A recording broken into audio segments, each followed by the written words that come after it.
Assalamualaikum warahmatullahi wabarakatuh. Saya Mukhtarotul Najiba dari kelas 6A, Prodi Pendidikan Matematika Universitas Singapura Bangsa Karawang. Video ini saya buat untuk memenuhi tugas mata kuliah teori peluang yang diampu oleh Bapak Dr. Muhammad Ridwan Yudanegara, SPD.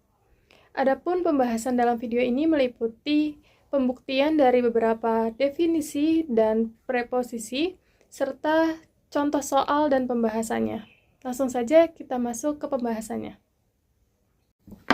Oke, yang pertama itu ada proposisi 1.1.10. Misalkan A adalah sigma aljabar dari himpunan bagian ruang sampel, maka sifat-sifat berikut berlaku. Yang pertama, ruang sampel merupakan anggota dari sigma aljabar. Kemudian yang kedua, jika A1, A2 hingga AN adalah himpunan berhingga dalam sigma aljabar, maka gabungan dari A1 sampai AN merupakan anggota dari sigma aljabar. Kemudian yang kedua, jika A1, A2 sampai A hingga adalah himpunan dalam sigma aljabar, maka irisan dari A1 sampai A hingga merupakan anggota dari sigma aljabar. Kemudian yang keempat yaitu jika A1, A2 sampai AN merupakan anggota dari sigma aljabar, maka irisan dari A1 sampai AN merupakan anggota dari sigma aljabar. Nah, untuk pembuktiannya, yang pertama akan dibuktikan bahwa ruang sampel merupakan anggota dari sigma aljabar. Mungkin perlu diingat bahwa beberapa syarat dari sigma aljabar itu yang pertama adalah himpunan kosong merupakan anggota dari sigma aljabar. Kemudian yang kedua, untuk suatu elemen A di sigma aljabar, maka komplemennya juga berada di sigma aljabar. Nah, berdasarkan kedua definisi ini, maka diketahui bahwa himpunan kosong merupakan anggota dari sigma aljabar. Nah, buat teman-teman semua mungkin masih ingat bahwa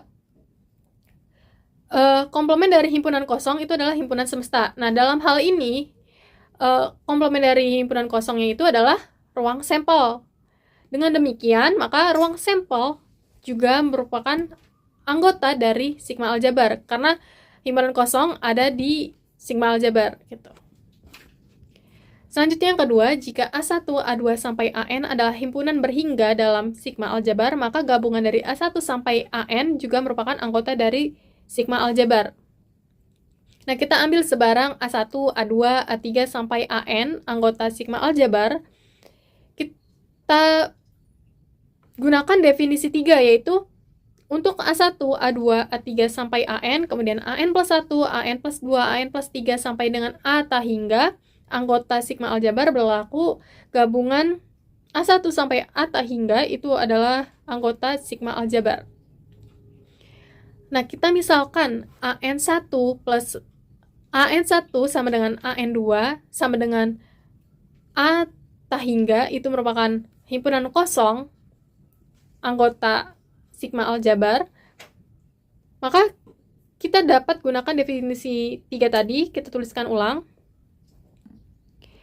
A1 sampai AN-nya itu kan bisa kita gabungkan.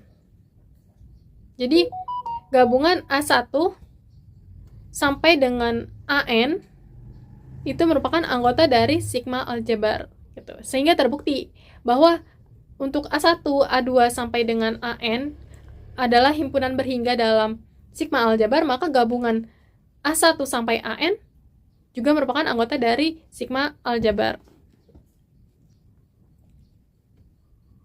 Selanjutnya, jika A1, A2 sampai A hingga adalah himpunan dalam sigma aljabar, maka irisan dari A1 sampai dengan A hingga merupakan anggota dari sigma aljabar. Nah, kita ambil sebarang A1, A2, A3 sampai dengan AN, anggota sigma aljabar. Kita gunakan definisi 2, maka komplement A1, komplement A2, komplement A3 sampai dengan komplement A hingga itu juga merupakan anggota dari sigma aljabar. Selanjutnya kita gunakan definisi 3. Kita peroleh komplement dari A1 digabungkan dengan komplement dari A2, kemudian digabungkan sampai dengan komplement A hingga, itu akan merupakan anggota dari sigma aljabar. Selanjutnya, kita gunakan definisi 2 lagi. Jadi,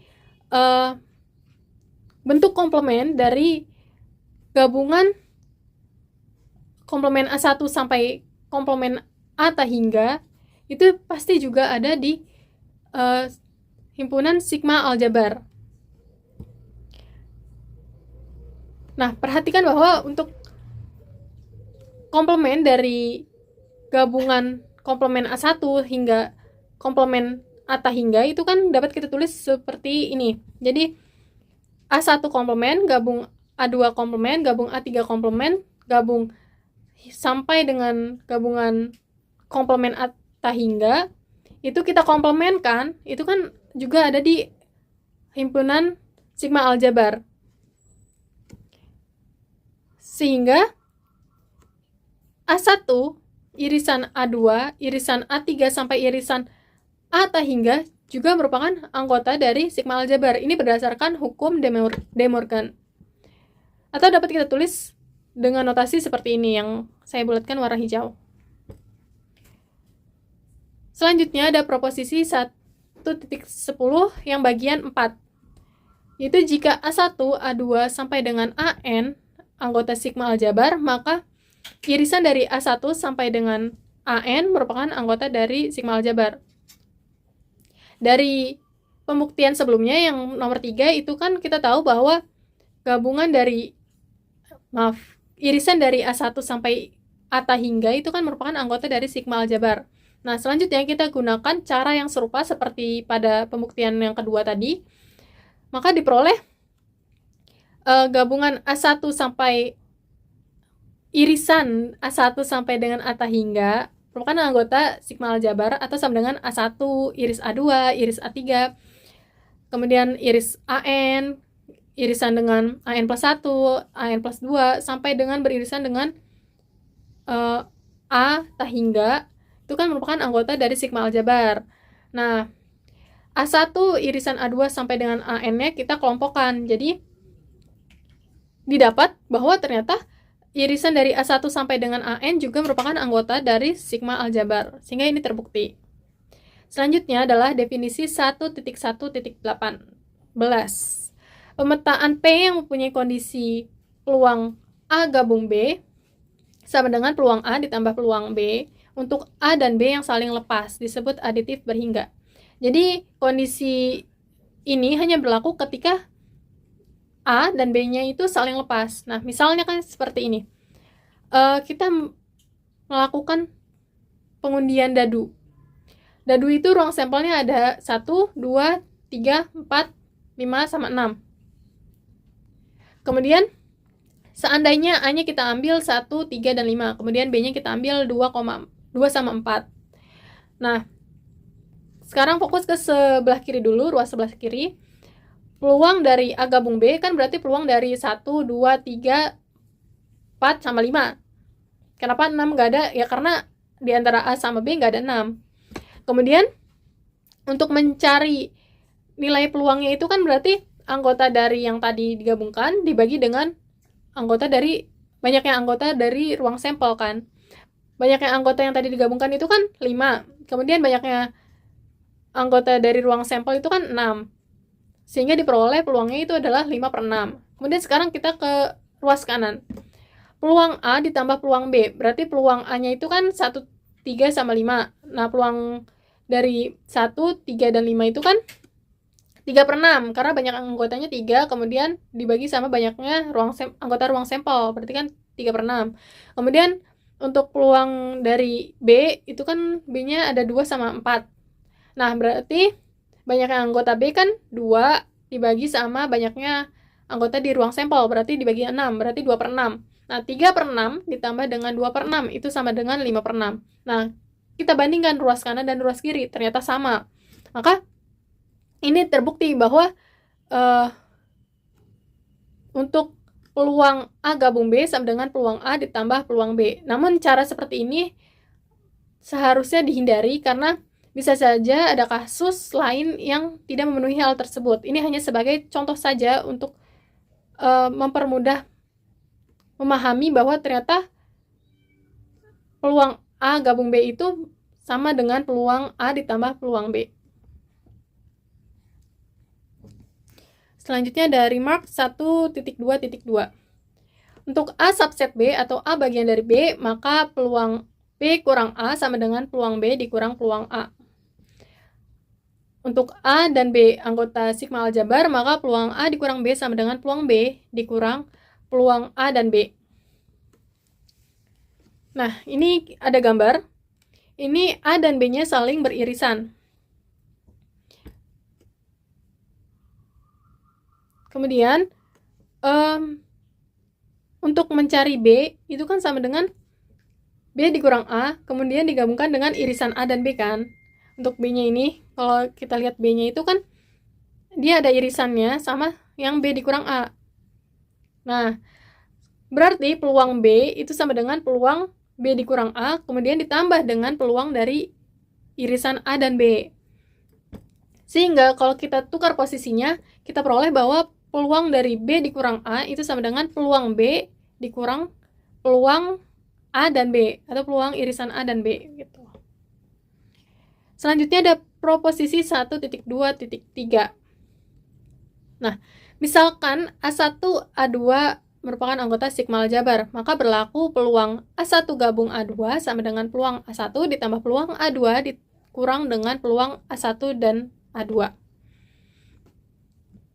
Coba sekarang perhatikan yang warna hijau.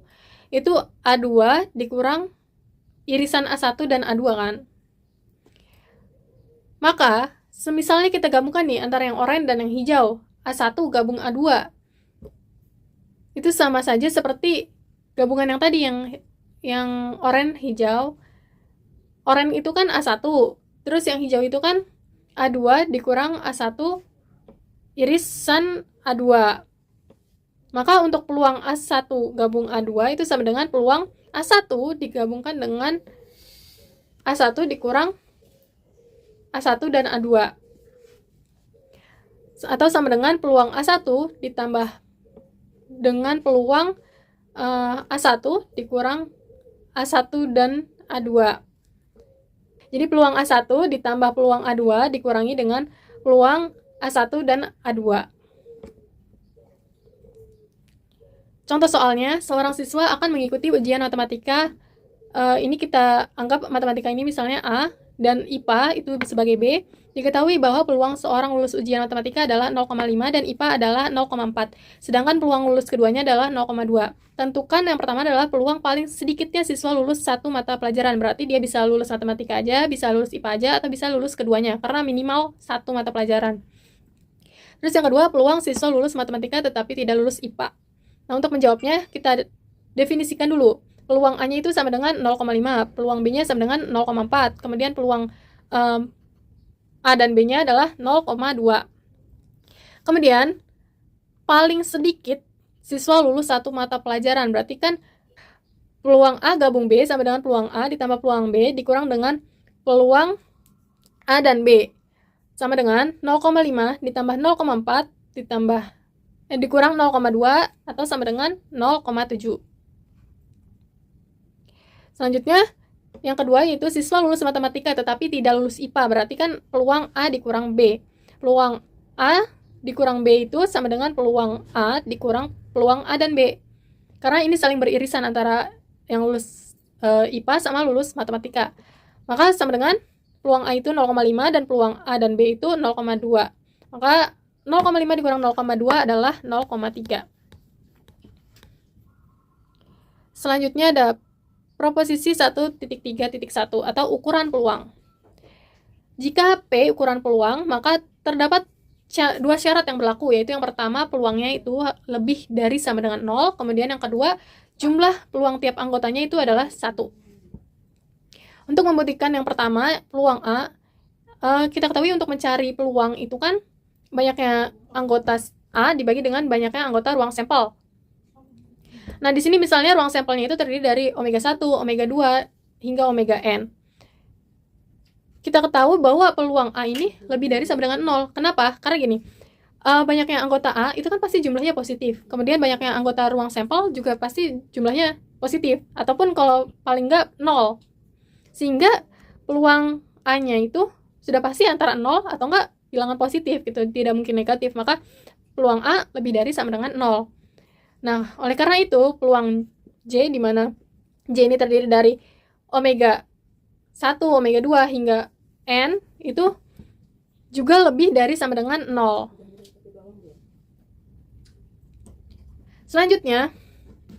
kita akan membuktikan bahwa jumlah peluang dari anggota omega tadi itu merupakan 1. Nah, omega J-nya tadi kan, atau peluang dari himpunan omega J itu kan ada omega 1, omega 2, omega 3, atau bisa kita jabarkan peluang omega 1 ditambah peluang omega 2 ditambah peluang omega 3 ditambah sekian hingga peluang omega N, atau kita tulis peluang omega 1 gabung peluang omega 2 gabung peluang omega 3 hingga gabung dengan peluang omega N, atau dapat kita tulis seperti ini. Nah, perhatikan bahwa omega 1, omega 2, omega 3 sampai omega N itu kan merupakan ruang sampel tadi, anggota dari ruang sampel. Sehingga kita dapat tulis peluang peluang ruang sampel. Nah, peluang ruang sampel itu adalah 1. Sehingga terbukti bahwa jumlah dari peluang omega 1 sampai omega N atau peluang dari A1 sampai AN itu adalah 1. Selanjutnya ada distribusi binomial. Nah, sekarang kita akan membuktikan bahwa distribusi binomial ini merupakan ukuran peluang. Jadi, kita harus membuktikan bahwa distribusi binomial ini memenuhi dua syarat tadi, yaitu peluangnya harus lebih dari sama dengan 0 dan jumlah peluang dari tiap anggotanya itu harus sama dengan 1. Nah, rumus distribusi binomial itu seperti di layar, yaitu distribusi binomial sama dengan kombinasi NK dikali dengan peluang dipangkatkan K dikali dengan 1 dikurang peluang dipangkatkan dengan N kurang K, di mana K-nya ini sama dengan 0, 1, hingga N. Nah, coba perhatikan. Di sini misalnya N dan K-nya itu kita ambil yang paling kecil. N sama dengan K sama dengan 0. Nah, kombinasi itu kan bentuknya jika dijabarkan sama dengan N faktorial dibagi dengan K faktorial dikalikan dengan hasil faktorial dari N kurang K. Kalau kita ambil yang paling kecil, N sama dengan K sama dengan 0, maka kita peroleh 0 faktorial per 0 faktorial dikali dengan 0 faktorial, atau 1 per 1. Nah, 1 ini kan lebih dari 0 gitu. Kemudian untuk P pangkat K, peluang pangkat K, peluangnya ini kan tadi nilainya udah pasti positif peluang kan, karena peluang itu rentangnya antara 1 sampai 0. Mau dipangkatkan berapapun berarti akan tetap lebih dari 0. Kemudian yang dalam kurung 1 dikurang peluangnya, peluang maksimal itu adalah 1. Berarti kan kemungkinan terburuknya adalah 1 dikurang 1 atau 0. 0 dipangkatkan dengan sesuatu kan pasti tetap 0 gitu. Maka ini terbukti bahwa nilai peluangnya itu lebih dari sama dengan 0. Selanjutnya, untuk membuktikan jumlah dari peluangnya, kita gunakan prinsip binomial. Nah, misalnya di sini ada X plus Y kita kuadratkan. Itu kan sama dengan X kuadrat ditambah 2X ditambah Y kuadrat. Nah, atau sama dengan X kuadrat ditambah Y pangkat 0 ditambah 2XY ditambah X pangkat 0 dikali Y kuadrat. Kemudian, kita tulis di sini 2 faktorial yang atasnya, karena dia pangkat 2 per 2 faktorial dikali 0 faktorial. 2 faktorialnya ini dapat dari pangkatnya X, kemudian 0 faktorial diambil dari pangkatnya Y. Dikalikan dengan X kuadrat kali Y pangkat 0 ditambah dengan 2 faktorial per 1 faktorial dikali 1 faktorial. Ini sama dapatnya dari pangkatnya X dan Y. Dikali dengan XY, kemudian ditambah dengan 2 faktorial dibagi dengan 0 faktorial dikali 2 faktorial. Dikalikan dengan X pangkat 0 kali Y pangkat 2. Nah, sekarang kita abaikan terlebih dahulu faktorialnya, kita hilangkan terlebih dahulu. Jadinya kita bentuk seperti itu tanpa faktorialnya. Kemudian kita tulis ulang menggunakan notasi sigma. Dan kita gunakan K dan L, di mana L-nya itu berada di antara 0 sampai 2, kemudian K-nya juga ada antara 0 sampai 2. Dan K ditambah L itu sama dengan 2 gitu. Coba kalian perhatikan ini. Ini kan 2, terus ini 0. 2 tambah 0 kan 2. Kemudian ini 1. Ini 1. 1 tambah 1 kan 2. Kemudian ini 0, ini 2. Berarti kan 0 tambah 2 itu 2. Maka K tambah L sama dengan 2. Selanjutnya, kita pangkatkan dengan 3 sekarang, bukan 2 lagi. Jadi X tambah Y dipangkatkan 3. Itu hasilnya sama dengan X pangkat 3 ditambah 3X kuadrat Y ditambah 3X Y kuadrat ditambah Y kuadrat. Atau sama dengan X pangkat 3 Y pangkat 0 ditambah 3X kuadrat kali Y ditambah 3X kali Y kuadrat ditambah X pangkat 0 kali Y pangkat 3. Berarti 3 faktorial dibagi dengan 3, karena pangkatnya kita ambil pangkat dari X-nya 3 faktorial. Terus Y-nya itu pangkatnya 0 faktorial. Dikalikan dengan X pangkat 3 kali Y pangkat 0. Kemudian ditambah dengan 3 faktorial dibagi dengan 2 faktorial dikali 1 faktorial. Dan dikalikan dengan X kuadrat kali Y1. Ditambah dengan 3 faktorial dibagi 1 faktorial kali 2 faktorial. Dikalikan dengan X1 Y kuadrat. Kemudian ditambah dengan 3 faktorial dibagi 0 faktorial kali 3 faktorial, kemudian dikalikan dengan X pangkat 0 kali Y pangkat 3. Nah, kita hapus sementara faktorialnya, sehingga dibentuk menggunakan notasi sigma. Nah, di sini K tambah L-nya itu sama dengan 3 ya, karena 2 tambah 1 itu 3, kemudian 3 tambah 0 itu 3, dan 1 tambah 2 itu 3, serta 0 tambah 3 itu 3.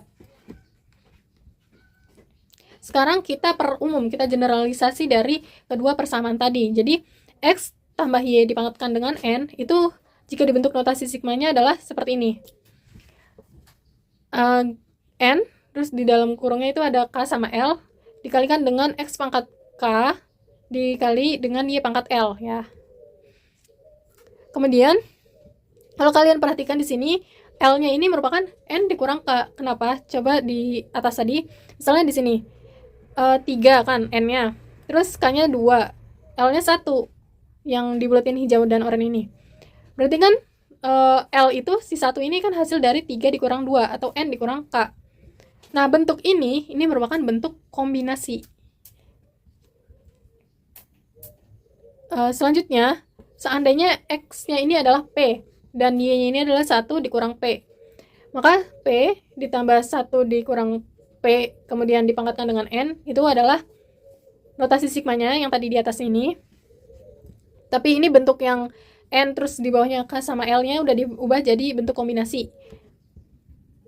Terus X-nya tadi diganti P kan, dan Y-nya itu diganti 1 min P.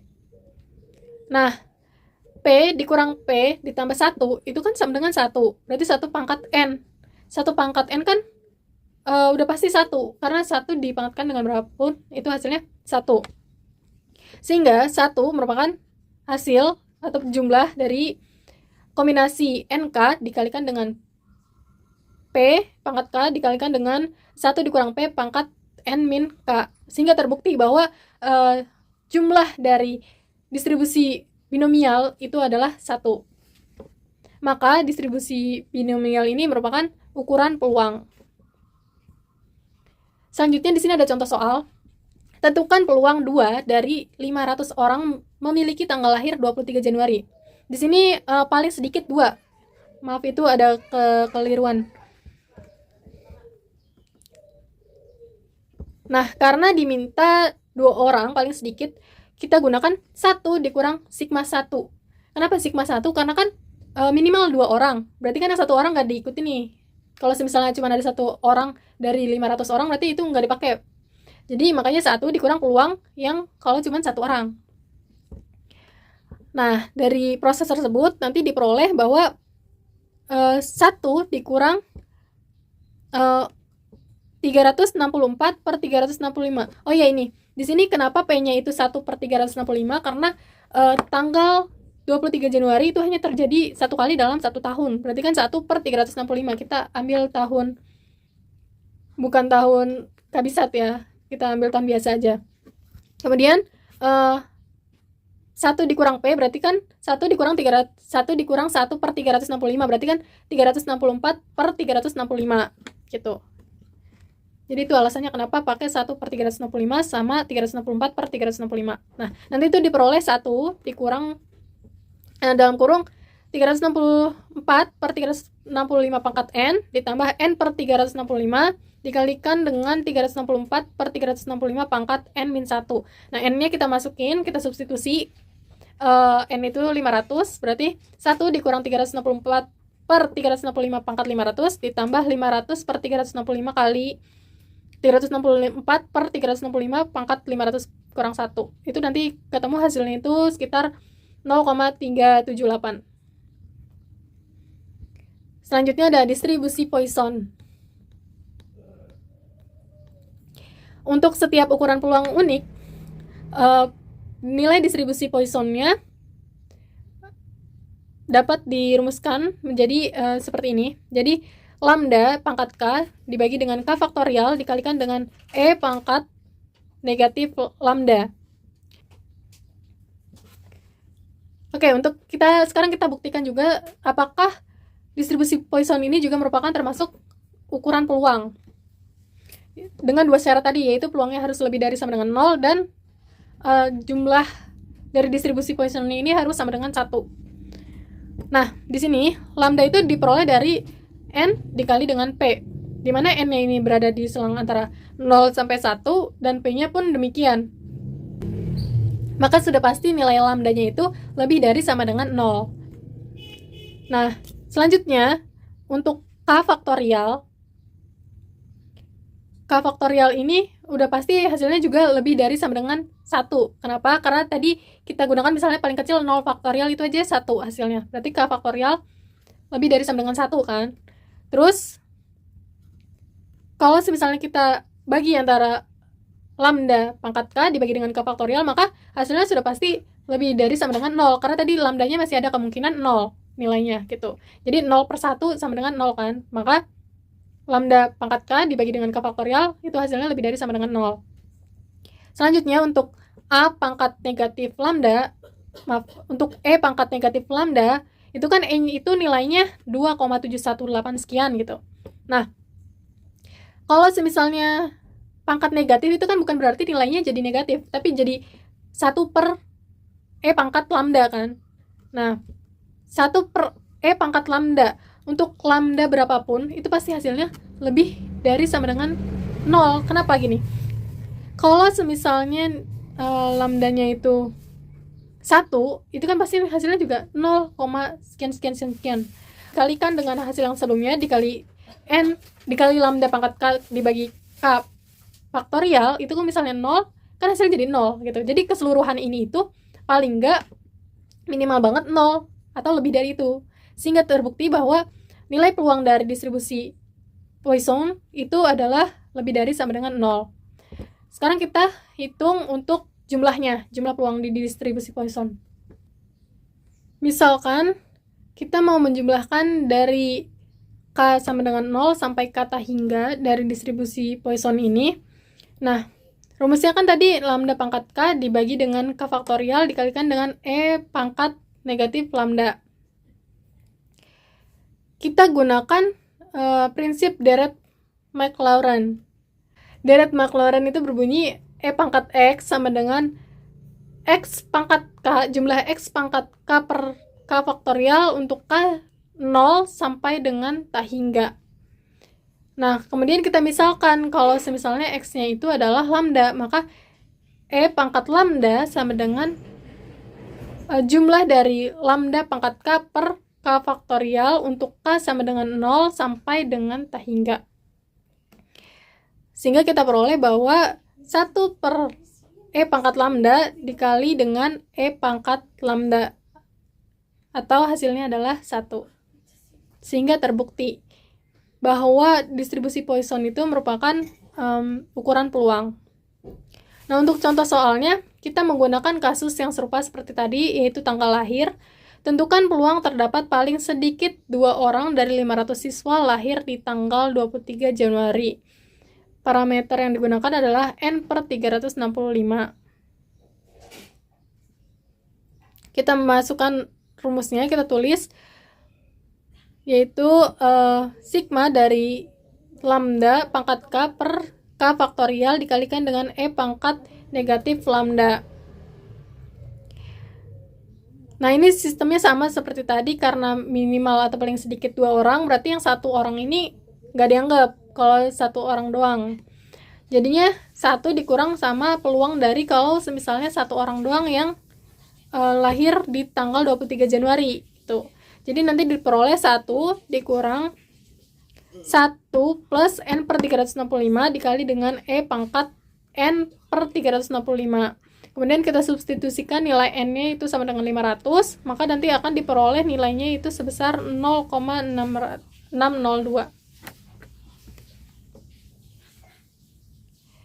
Selanjutnya itu ada ukuran peluang kontinu. Jadi yang kita bahas sebelumnya tadi itu ukuran peluang diskrit. Kalau diskrit itu titik, kalau kontinu ini berdasarkan selang gitu. Nah, suatu fungsi P yang dinotasikan atau dipetakan dari R ke R yang terintegrasikan oleh integral Riemann disebut fungsi padat peluang atau PDF.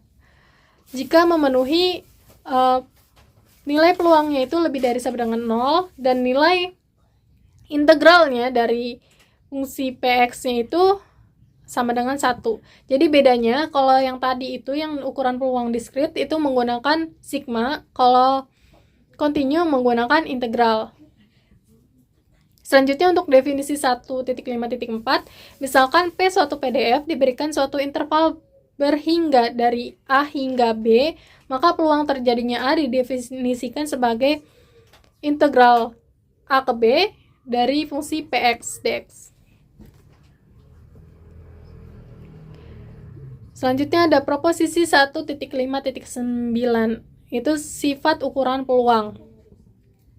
Misalkan peluang P adalah ukuran peluang kontinu dengan PDF P berlaku. Yang pertama yaitu peluangnya itu sama dengan 1. Yang kedua, untuk setiap T elemen R berlaku PT sama dengan 0, atau peluang suatu titik adalah 0, dan secara umum untuk himpunan berhingga hingga tak hingga diskrit itu nilainya adalah 0 peluangnya. Kemudian untuk setiap A dan B berlaku P untuk A-nya ini kurung buka dan B-nya kurung buka. Terus peluang A-nya kurung buka, B-nya kurung tutup. Kemudian P yang A-nya kurung buka, kurung tutup, dan B-nya kurung buka. Kemudian dengan keduanya sama-sama kurung tutup gitu. Itu nilainya sama dan sama juga dengan integral dari A ke B untuk fungsi Px dx. Buktinya yaitu yang pertama,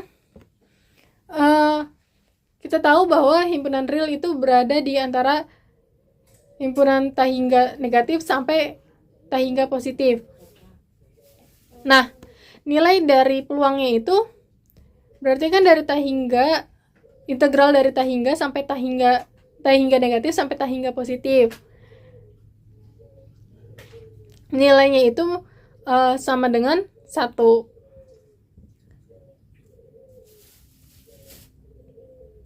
Selanjutnya, misalnya ada titik T. Titik T itu kan sama dengan seperti selang tertutup T ke T. Jadi tetap di T gitu. Batas kanannya adalah T, batas kirinya juga T. Maka peluang dari T-nya itu adalah peluang dari selang T ke selang T. Karena tetap di T situ kan. Terus, atau integral T ke T untuk fungsi Px dx. Nah, misalkan hasilnya itu adalah Gx. Dengan batas dari T ke T. Berarti kan kita substitusikan tuh nilai T-nya. Berarti GT dikurang GT atau sama dengan 0. Jadi terbukti kalau semisalnya peluang suatu titik di fungsi kepadatan atau di fungsi kontinu itu adalah 0. Jadi fungsinya tetap ada tapi nilai peluangnya adalah 0. Selanjutnya ada proposisi 1.5.9. Masih lanjutan yang tadi, kita generalisasikan untuk yang pembuktian kedua tadi. Jadi kalau misalnya A1 itu terdiri dari T1, T2 hingga Tn, itu berhingga, kemudian A2-nya misalnya T1, T2 sampai tak hingga, maka untuk peluang A1 itu kan sama dengan peluang T1, T2 hingga Tn, atau kita dapat notasikan dengan notasi sigma, yang artinya peluang T1 ditambah peluang T2 ditambah peluang T3 sampai dengan peluang Tn sama dengan 0 ditambah 0 tambah 0 tambah 0 dan seterusnya tambah 0 dan hasilnya akan tetap 0 gitu. Begitupun untuk yang A2 karena T1 itu 0, T2 0, 0 terus walaupun sampai tengah hingga tetap 0 nilainya.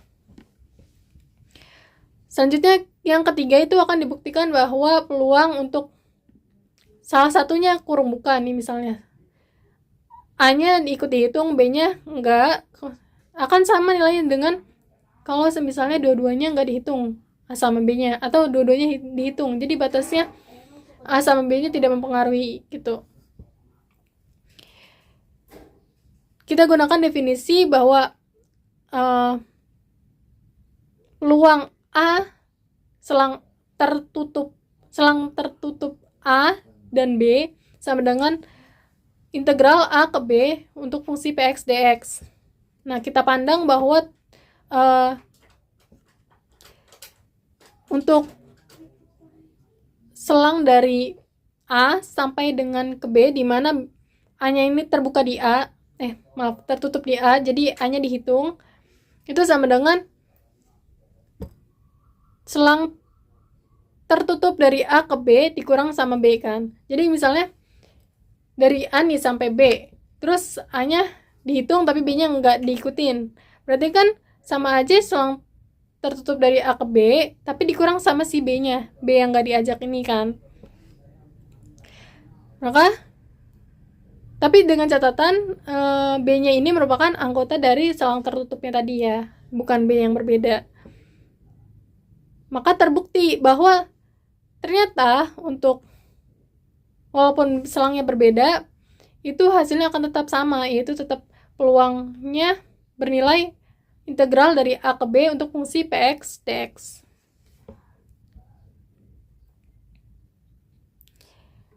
Selanjutnya ada distribusi seragam kontinu. Misalkan I itu merupakan selang dari A ke beta, dari alfa ke beta,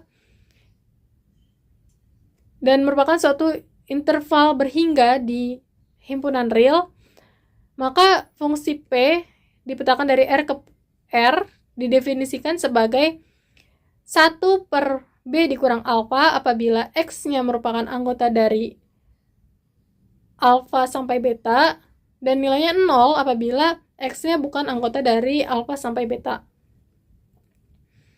Kita akan buktikan bahwa ini merupakan fungsi PDF atau ukuran peluang kontinu. Yang pertama, kita akan membuktikan bahwa nilai peluangnya itu lebih dari sama dengan 0. Nah, kita perhatikan bahwa untuk 1 per B dikurang 1 per beta dikurang alfa, itu kan nilai betanya kan lebih besar dari alfa kan, karena betanya ada di sebelah kanan dan alfa ada di sebelah kiri. Maka ketika dikurangi, maka hasilnya akan lebih dari sama dengan 0 gitu. Selanjutnya akan dibuktikan kalau nilai integralnya itu adalah 1. Untuk integral dari alfa ke beta untuk fungsi 1 per B kurang alfa du sama dengan ini nilai 1 per B beta dikurang alfanya kita keluarkan dari integral karena dia punya nilai sebetulnya. Jadi 1 per beta dikurang alfa, nah integral dari fungsi tadi itu kan sama dengan U kan. Kemudian nilai alfa dan betanya kita substitusikan ke nilai U. Berarti kan batas bawahnya itu alfa, batas atasnya itu beta. Karena beta batas atas, berarti kan beta dikurang alfa kan. Berarti 1 per beta dikurang alfa dikalikan dengan beta dikurang alfa. Itu sama aja hasilnya 1. Sehingga terbukti bahwa fungsi P merupakan PDF. Nah, contoh soalnya, sekolah menerapkan sistem mobil jemputan. Jika waktu menunggu mobil jemputan diasumsikan berdistribusi seragam pada interval 0-30 dalam menit, maka tentukan peluang siswa menurut datangnya mobil antara 10-15 menit. Nah, alfa betanya adalah yang 0-30, waktu yang udah ditentukan, udah pasti gitu itu. Maka alfanya itu adalah 0 karena batas sebelah kirinya, kemudian betanya adalah 30. Kemudian untuk A-nya itu sama dengan 10 dan B-nya itu sama dengan 15. Kita gunakan persamaannya itu 1 per B beta dikurang alfa, berarti 1 betanya 30, alfanya 0, berarti 1 per 30 itu apabila X-nya itu berada di rentang 0 sampai 30 dan nilainya 0 apabila di luar rentang 0 sampai 30. Nah, sekarang kita substitusikan nilai A dan B-nya. A-nya itu 10 dan B-nya 15. Berarti peluang untuk 10 sampai 15 itu kan berarti integral dari 10 sampai 15 untuk fungsi 1 per 30 dx. Atau sama dengan 1 per 30 X, dengan X-nya batasnya adalah 10 sampai 15. Karena batas atasnya 15, maka 15 dikurang 10. Berarti 1 per 30 dikali dengan 15 kurang 10, atau 1 per 30 dikali dengan 5, sama dengan 5 per 30 sama dengan 1 per 6. Jadi itu nilai peluangnya. Yang selanjutnya itu ada distribusi gamma. Nah, distribusi ini didefinisikan sebagai untuk nilai X lebih dari 0 itu didefinisikan sebagai 1 per alfa pangkat beta dikali dengan gamma beta kemudian dikalikan dengan X pangkat beta dikurang 1, kemudian dikalikan dengan E pangkat negatif X dibagi alfa. Kemudian untuk X-nya yang kurang dari sama dengan 0 itu nilainya 0.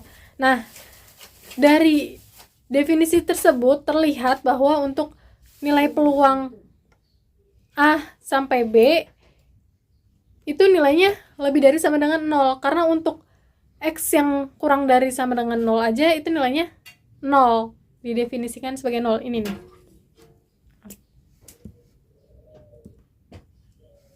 Nah, yang ini. Jadi nilai peluangnya sudah pasti lebih dari sama dengan 0. Maka satu syarat sudah terpenuhi. Kemudian kita akan membuktikan untuk syarat berikutnya. Nah, untuk integral dari tah hingga negatif sampai tah hingga positif, distribusi gamma dx itu sama dengan kan kita bagi dua selangnya. Yang pertama itu tah hingga negatif sampai dengan 0, kemudian yang kedua dari 0 sampai dengan tah hingga positif. Nah, untuk yang tah hingga negatif sampai dengan 0 itu nilai integralnya itu adalah 0. Dia kan di bawah 0 kan, sama dengan kurang dari sama dengan 0, maka nilainya 0. Nah, makanya di sini 0. 0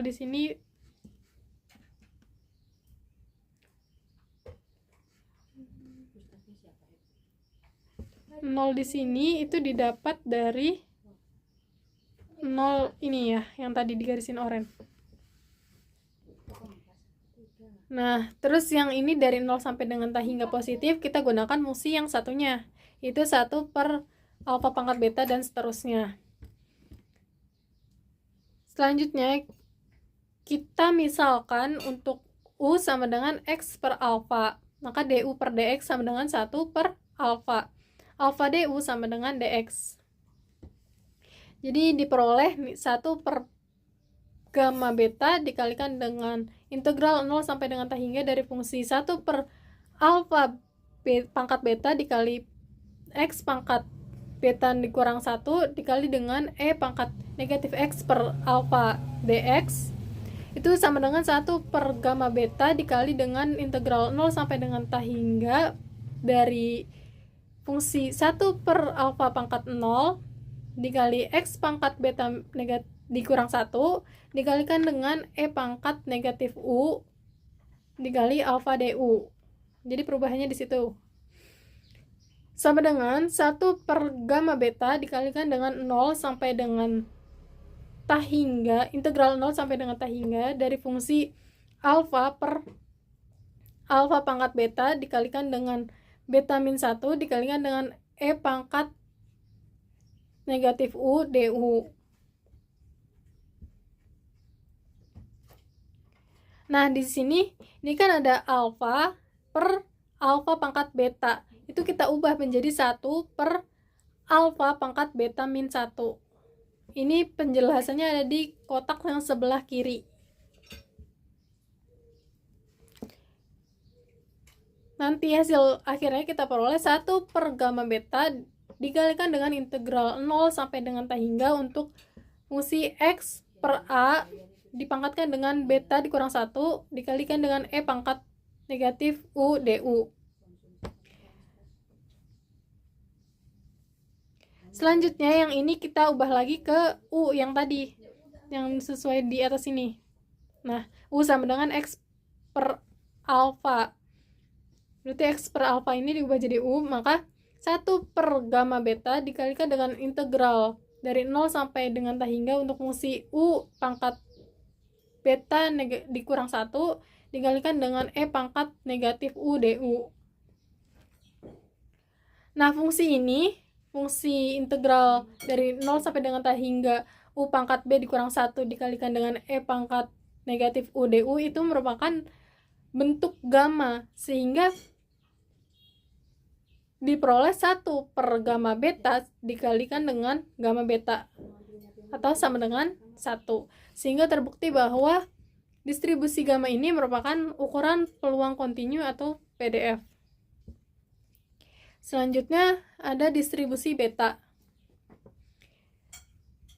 Bentuk fungsinya itu adalah 1 per b dalam kurung alfa beta dikalikan dengan x pangkat alfa min 1 dikalikan dengan 1 min x kemudian dipangkat beta min 1. Untuk x-nya itu berada antara 0 sampai dengan 1. Nah, pertama kita mau buktikan bahwa nilai peluangnya itu adalah lebih dari sama dengan 0. Nah, perhatikan bahwa x-nya berada di antara 1 sampai 0 atau 0 sampai 1. Nah, maka nilai x pangkat alfa min 1 itu lebih dari sama dengan lebih dari 0 gitu. Karena x-nya itu kan lebih dari 0. Jadi 0 pangkat sekian misalnya, tapi kan dia lebih dari 0, 0-nya nggak diajak. Jadi di atas 0. Kemudian untuk 1 dikurang x kemudian dipangkatkan beta min 1. Nah, 1 misalnya kita ambil x-nya itu 1 paling besar kan, berarti kan 0 juga gitu, berarti kan lebih dari sama dengan 0 juga, karena paling besar kemungkinan cuman x-nya itu nilainya 1, nggak mungkin lebih dari 1, berarti kan nggak mungkin nilainya negatif gitu. Sehingga terbukti untuk nilai peluangnya itu lebih dari sama dengan 0. Satu syarat sudah terpenuhi. Sekarang kita mau cari nilai integralnya. Ini ada rincian yang lainnya untuk yang elemen lainnya. Sekarang kita buktikan untuk nilai integralnya. Akan dibuktikan bahwa nilai integral dari distribusi beta itu sama dengan 1. Sama seperti tadi, jadi kita bagi, tapi kali ini kita bagi jadi 3 bagian, yaitu integral untuk negatif t hingga sampai dengan 0, kemudian integral dari 0 sampai dengan 1, sama integral dari 1 sampai dengan t hingga. Kenapa dibagi jadi 3 bagian? Karena ini menyesuaikan dengan definisi dari fungsi distribusi beta itu sendiri gitu. Tadi karena batasnya yang terdefinisi itu x-nya 0 sampai dengan 1, tapi 0 sama 1-nya ini nggak diikutkan, berarti kita bagi seperti ini makanya. Jadi yang nilainya dari integral dari negatif t hingga sama integral sampai positif t hingga itu nilainya 0, karena itu di luar dari rentang 0 sampai 1 gitu. Terus berarti kan sisa yang di tengah doang nih, sisa yang 0 sampai 1. Nah, itu kita hitung integralnya. Nanti diperoleh 1 per b dalam kurung alfa beta dikali dengan b dalam kurung alfa beta. Nanti hasilnya adalah 1. Sehingga terbukti bahwa untuk nilai integral dari distribusi beta itu adalah 1. Maka distribusi beta merupakan ukuran peluang. Nah, contoh soalnya, seorang dosen sedang menilai hasil kuis mahasiswa yang dinilai dalam skala antara 0 hingga 1. Berdasarkan pengamatan dari kelas sebelumnya, distribusi nilai mahasiswa mengikuti distribusi beta dengan parameter alfa sama dengan 1 dan beta sama dengan 2. Berapakah peluang bahwa nilai acak seorang mahasiswa berada di antara 0,25 dan 0,75? Nah, kita gunakan rumusnya, yaitu 1 per B dalam kurung alfa beta dikali dengan integral A ke B untuk fungsi X pangkat alfa min 1 dikalikan dengan 1 min X pangkat beta min 1 dx. Terus kita substitusikan nilai A dan B-nya itu 0,25 dengan 0,75. Dan alfa betanya itu 1 sama 2. Nah, sekarang kita cari dulu nilai B yang di bawah itu, B 1,2. Itu menggunakan gamma. Itu gamma 1 dikali gamma 2 dibagi dengan gamma 1 tambah 2. Berarti gamma 1 kan itu kan, kalau gamma 1 itu N min 1 faktorial. Berarti N-nya 1. 1 dikurang 1 faktorial, berarti 0 faktorial itu kan 1. Terus 2 dikurang 1 itu 1. 1 faktorial adalah 1. Kemudian 1 tambah 2 kan 3. 3 dikurang 1 kan 2. 2 faktorial itu 2. Berarti 1 kali 1 per 2 sama dengan 1 per 2. Nah, selanjutnya nilai 1 per 2 ini kita substitusikan kayak tadi yang beta B dalam kurung alfa beta. Jadi 1 per 2 dikali dengan integral dari 0,25 sampai dengan 0,75 dikalikan X pangkat 0 dikali 1 min X pangkat 1 dx. Ini dapat 0 karena tadi kan nilai alfanya itu kan 1, berarti kan 1 kurang 1 0. Terus habis itu nilai betanya kan 2, berarti 2 kurang 1 1. Ya, jadi ini didapat dari nilai beta sama alfa. Kemudian untuk 1 dibagi 1 per 2 itu kan 2. Nah, terus X pangkat 0 itu kan 1. Berarti jadinya 2 dikali integral dari 0,25 sampai dengan 0,75 untuk fungsi 1 min X dx. Terus kita pisah jadi 2 integral. Yang pertama 1 dx, yang kedua X dx. Nah, yang 1 dx kan berarti kan kalau diintegralkan itu jadinya X dengan batas 0,25 sampai 0,75. Terus yang satunya, yang X, itu kan jadinya setengah X kuadrat. Batasnya juga sama, 0,25 sampai dengan 0,75.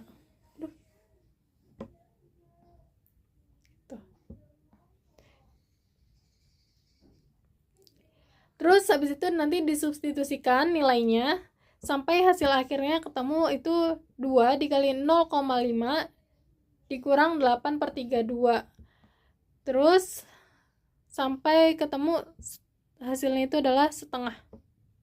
Ini beberapa tahapnya.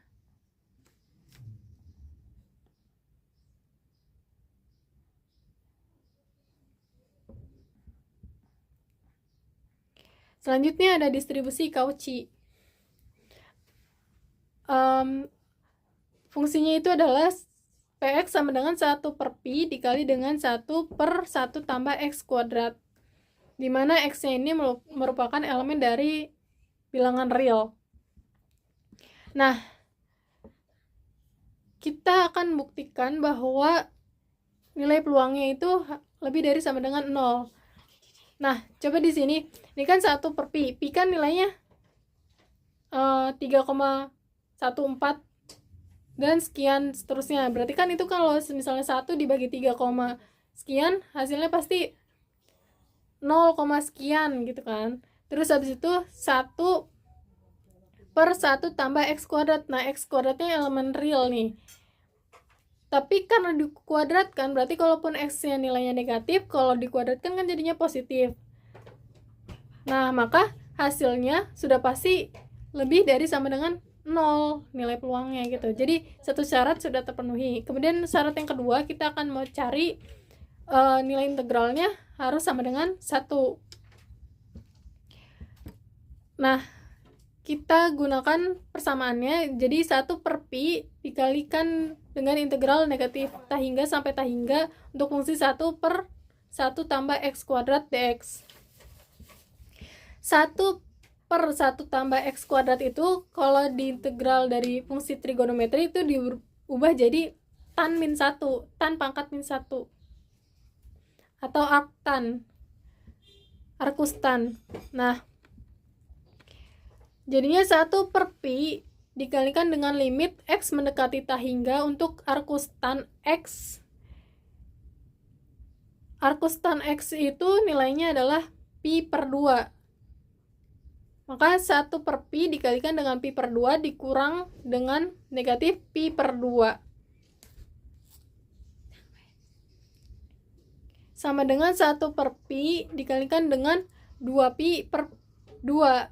Atau 1 per pi dikali dengan pi. Hasilnya adalah 1. Maka terbukti bahwa distribusi Cauchy ini merupakan ukuran peluang atau PDF.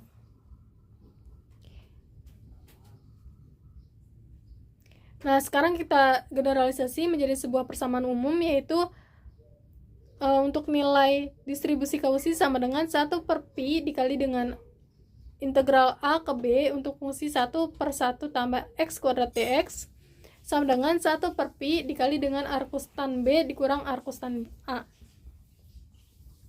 Nah, untuk contoh soalnya, seorang peneliti sedang mempelajari kecepatan partikel mikroskopis dalam suatu eksperimen fisika. Hasil pengamatan menunjukkan bahwa kecepatan partikel tersebut dalam satuan meter per detik mengikuti distribusi Cauchy. Tentukan yang pertama, berapakah peluang bahwa kecepatan partikel berada di antara 5 sampai 7 meter per sekon? Kemudian, berapakah peluang bahwa kecepatan partikel melebihi 4 meter per sekon? Untuk menjawabnya, kita substitusikan nilainya. Untuk A-nya itu berarti kan 5. Kemudian B-nya 7. Untuk yang A dulu ya, nomor A. Berarti 1 per pi dikali dengan arcustan 7 dikurang dengan arcustan 5. Itu nanti diperoleh hasilnya itu 0,0177. Nah, untuk yang lebih dari 4, berarti kita gunakan integral dari 4 sampai dengan ta hingga positif. Berarti 1 per 4, ini pi ya, 1 per pi dikali dengan integral 4 sampai dengan ta hingga untuk fungsi 1 per 1 tambah x kuadrat dx. Nah, 1 per 1 tambah x kuadrat kita ubah jadi tan min 1 x dengan batasnya itu 4 sampai dengan ta hingga. Kemudian diubah jadi limit x mendekati ta hingga tan min 1x dikurang dengan tan min 1 4. Nah, limit dari tan min 1x itu tadi pi per 2. Terus nilai dari arcustan 4 itu 1,32582. Jadi 1 per pi dikalikan dengan pi yang di dalam itu pi per 2, berarti kan jadi 1 per 2. 1 per pi dikalikan sama 1,32582. Terus setengah dikurang 0,422022 itu sama dengan 0,5 dikurang 0,422022 atau kurang lebih sekitar 0,07797784.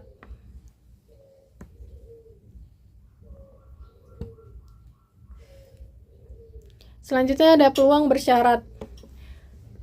Di sini ada contoh soalnya. Sebuah dadu dilempar 2 kali secara seimbang. Peluang munculnya jumlah kedua mata dadu sama dengan 6 adalah 5 per 36. Apabila ada aturan mata dadu pertama harus ganjil, tentukan apakah peluangnya tetap 5 per 36. Nah, untuk menjawabnya kita akan membatasi ruang sampelnya. Jadi kita sesuaikan. Di sini kan tadi mata dadu pertama harus ganjil. Jadi ini yang di kolom berwarna krem ini yang ganjil.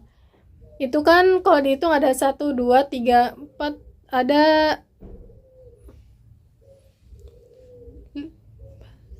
ada 18. Karena separuhnya dari 36 kan. Ini B.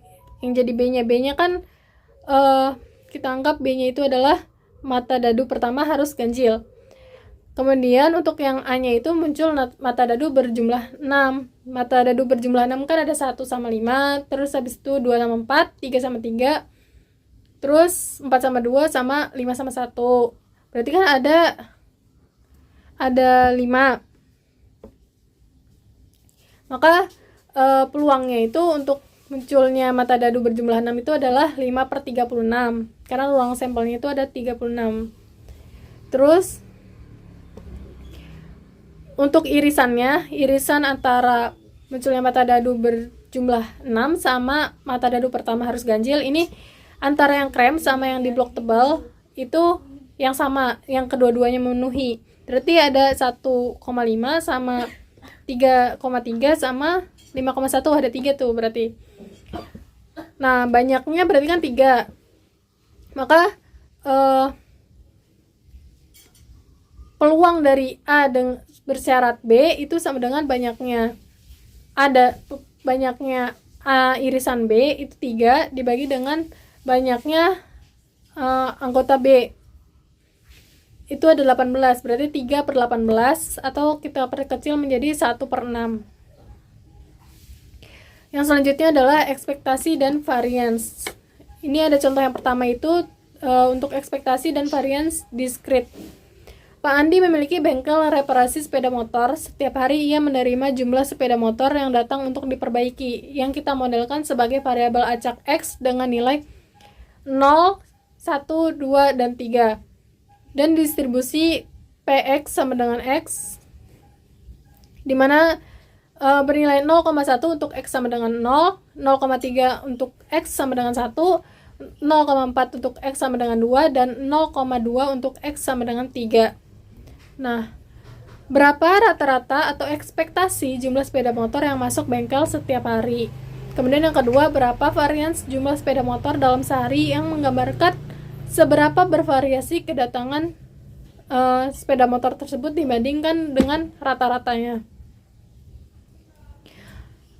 Pertama kita cari ekspektasinya. Kita jumlahkan semua nilai PX sama dengan X-nya untuk dari X sama dengan 0 sampai dengan X sama dengan 3. Berarti kan 0,01 dikalikan sama X-nya, berarti 0 dikali 0,1 ditambah dengan 1 dikali 0,3, kemudian 2 dikali dengan 0,4, dan ditambah dengan 3 dikali 0,2. Jumlahkan, hasilnya adalah 1,7. Jadi rata-rata datangnya sepeda motor adalah 1,7 unit per hari. Kemudian untuk variansnya, ekspektasi kuadrat, berarti 0 kuadrat dikalikan dengan 0,1 ditambah dengan 1 kuadrat dikalikan dengan 0,3, kemudian ditambah dengan 2 kuadrat dikalikan dengan 0,4, terus ditambah dengan 3 kuadrat dikalikan dengan 0,2. Hasilnya itu adalah 3,7. Nah, itu baru X kuadratnya. Nah, sekarang untuk variansnya itu adalah X kuadrat dikurang ekspektasinya tadi dikuadratkan. Berarti 3,7 dikurang 1,7 kuadrat. 3,7 dikurang 2,89 sama dengan 0,81. Gitu. Untuk soal yang berikutnya adalah ekspektasi dan varians untuk fungsi continuous. Ibu Sari mengisi air ke dalam tangki minum burung otomatis setiap pagi. Waktu yang dibutuhkan mesin untuk mengisi satu tangki diukur dalam menit, dan menurut spesifikasi pabrik, waktu ini terdistribusi seragam antara 2 hingga 5. Antara 2 hingga 5 menit. Misalkan Y sama dengan waktu isi dalam menit, maka tentukan berapa rata-rata waktu pengisian tangki burung dan berapa varians waktu pengisian tersebut. Nah, untuk menghitung ekspektasinya, ini karena menggunakan distribusi seragam, maka rumusnya itu adalah A tambah B per 2, yaitu berarti 2 ditambah 5 dibagi 2 sama dengan 3,5 menit. Nah, variansinya adalah B dikurang A kuadrat dibagi dengan 12, berarti 5 dikurang 2 dikuadratkan dibagi dengan 12, hasilnya itu adalah 9 per 12 sama dengan 0,75 menit.